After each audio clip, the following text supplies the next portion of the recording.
好，来乡亲啊，继续来看，全世界为着新冠病毒的人数已经达到500万人了。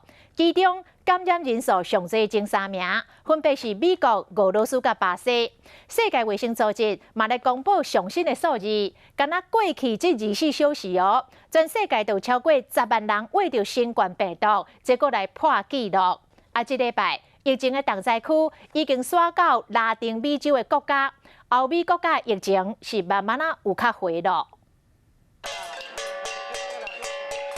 伫西班牙街路有听到讲当天的声，因为疫情有较回，几个经济重镇却是无度解封，民众对总理桑杰斯已经慢慢失去耐性，要求政府行因自由。因过西班牙国会议员以177票赞成，162票反对，11票弃权，通过延长紧急状态到6月7日为止。In the last 24 hours.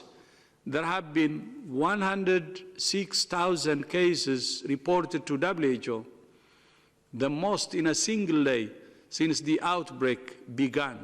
几个大国豆豆解封的同时，全世界一天确诊的人数嘛破纪录，其中2%集中伫美国、俄罗斯、巴西甲英国。